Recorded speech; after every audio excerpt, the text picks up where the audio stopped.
Just picked this up today for $150,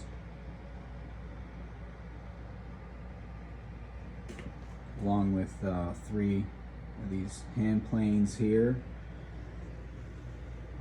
that pipe cutter,